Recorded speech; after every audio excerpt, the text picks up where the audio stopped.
Author's note from A Balance Called Life, Anniversary Edition, 3rd February 2026.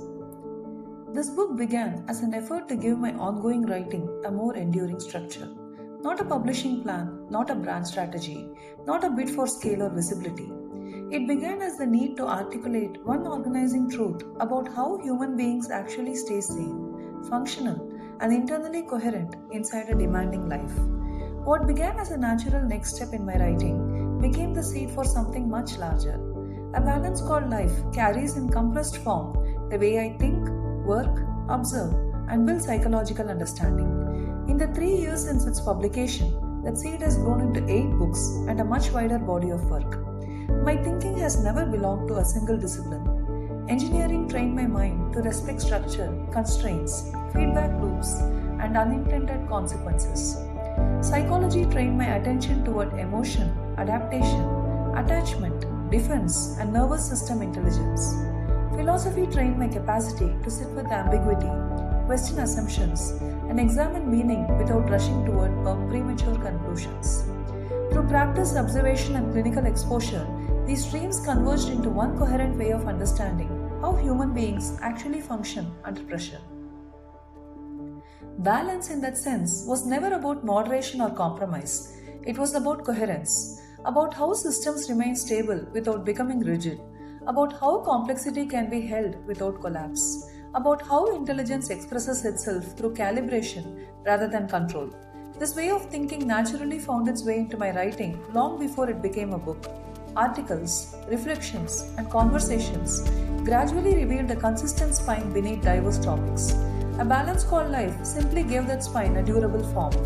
This was my debut book, and it altered the trajectory of my professional life by elevating the quality of engagement and clarity of positioning around my work. It attracted readers interested in responsibility rather than reassurance, clients willing to examine patterns rather than outsource solutions, and conversations capable of tolerating nuance instead of craving quick fixes.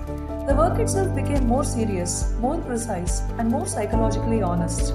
It also changed how I related to my own thinking. Writing a book forces a different level of intellectual accountability. Ideas cannot remain intuitive. They must survive structure, sequence, and scrutiny. Contradictions surface. Vagueness becomes visible. What feels elegant internally must become usable externally. This discipline sharpened my own clarity and deepened the integrity of my clinical and philosophical work. The response that followed exceeded what I had anticipated. The steady presence on bestseller lists, the consistency of 5-star reader responses, the continued selection for platform visibility well beyond the usual promotional cycle. More meaningful than any metric was the nature of reader feedback. People describing how the ideas help them regulate emotional volatility, navigate transitions without panic, recalibrate ambition, repair boundaries, and develop steadier self-trust. That kind of usefulness is the only success that matters in psychological work. In many ways, this book became a structural pivot. It refined the quality of my client engagement. It strengthened the seriousness of dialogue my work could invite. It created the conditions for subsequent books to emerge with greater clarity and confidence. It established a footprint in the publishing ecosystem that was rooted in substance rather than spectacle. At a deeper level, the book also mirrored my own life practice. Balance is not something I teach abstractly and then forget to embody.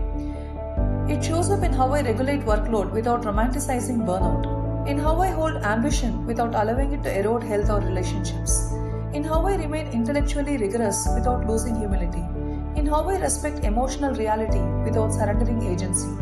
Integration is not an idea, it's a daily calibration. Living this way is neither dramatic nor glamorous. It requires steady self-observation, honest boundary setting, tolerance for uncertainty, and the willingness to revise internal narratives when reality contradicts them. It involves resisting extremes, not because extremes are immoral, but because they reduce intelligence.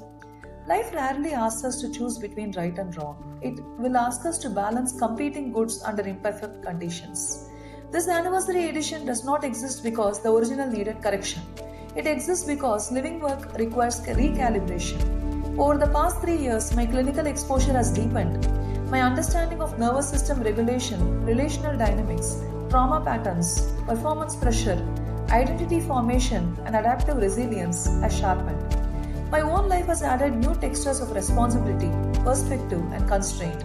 Some of this evolution needed to return to the book that carries my core orientation. Growth does not invalidate earlier clarity, it refines it. It removes blind spots, it tightens language. Psychological maturity is not about discarding what once made sense, but about holding it with greater precision and less rigidity.